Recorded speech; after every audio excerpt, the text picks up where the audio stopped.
জলাশয় ডাইভারশন এবং বরাদ্দকৃত জমি বিক্রয় ও হস্তান্তরের অনুমতি চেয়ে প্রস্তাবগুলি বিবেচনার ক্ষেত্রে গুরুত্বপূর্ণ সিদ্ধান্ত নিলেন মুখ্যমন্ত্রী ডক্টর মানিক সাহা।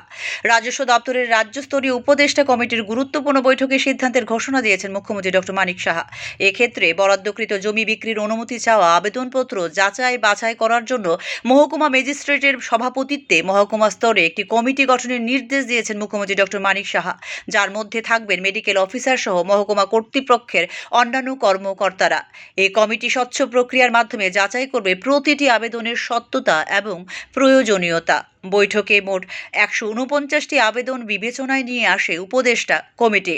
এর মধ্যে ছিল জলাশয় ডাইভারশনের অনুমতির জন্য 61টি এবং বরাদ্দকৃত জমি বিক্রয়ের জন্য 88টি আবেদন। ভূমি রাজস্ব আইন এবং নিয়ম নীতি কঠোরভাবে কার্যকর করার জন্য জেলা প্রশাসনকে নির্দেশ দিয়েছেন মুখ্যমন্ত্রী ডক্টর মানিক সাহা। কোনো পরিস্থিতিতেই যাতে সংশ্লিষ্ট বিষয়ে নিয়মকানুন লঙ্ঘন না হয় তা সুনিশ্চিত করার জন্য নির্দেশ দিয়েছেন তিনি।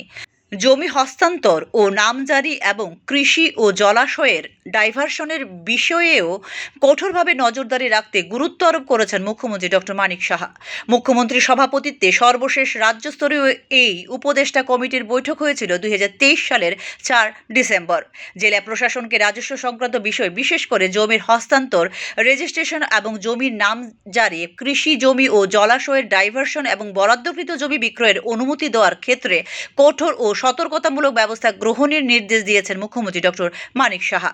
রাজস্ব প্রশাসনকে আরও শক্তিশালী করতে এবং সর্বস্তরের স্বচ্ছতা আনতে গুরুত্ব আরোপ করার নির্দেশও দিয়েছেন মুখ্যমন্ত্রী। রাজস্ব প্রশাসনকে ক্ষেত্র পর্যায়ে আরও শক্তিশালী করতে গত 1 বছরে বিভিন্ন পদক্ষেপ নেওয়া হয়েছে, যাতে কোনো বেআইনি কাজের সাথে আপোষ না করা হয়।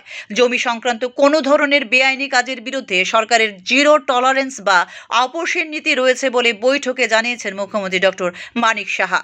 এর মধ্যে রেভিনিউ ইন্সপেক্টর পদে 14 জন, তহসিলদার পদে 164 জন, জুনিয়র সার্ভেয়ার পদে 10 জন, আমিন পদে 29 জন এবং মুহুরি পদে 37 জন নিয়োগের জন্য অনুমোদন দেওয়া হয়েছে বলেও জানিয়েছেন মুখ্যমন্ত্রী।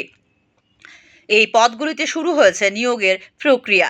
এছাড়াও রাজস্ব দপ্তরের রেভিনিউ ইন্সপেক্টর, আমিন, সিস্টেম অ্যানালিস্ট ইত্যাদি 2 শতাধিক পদে নিয়োগের জন্য নতুন পদ সৃষ্টি করার প্রক্রিয়া চলছে।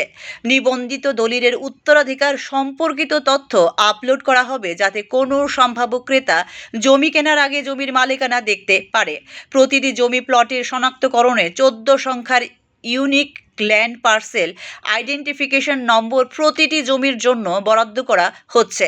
রাজস্ব দপ্তর কর্তৃক ব্যবহৃত ই জমি, court monitoring system, Tripura web map, জমি পরিষেবা, ন্যাশনাল জেনেরিক ডকুমেন্ট সিস্টেম ইত্যাদি 12টি সফটওয়্যারের সাইবার সিকিউরিটি অডিট করা হয়েছে, যাতে জমির মালিকদের তথ্য সুরক্ষিত থাকে।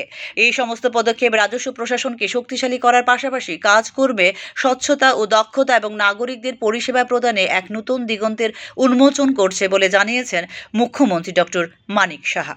ব্যুরো রিপোর্ট, নিউজ নাও।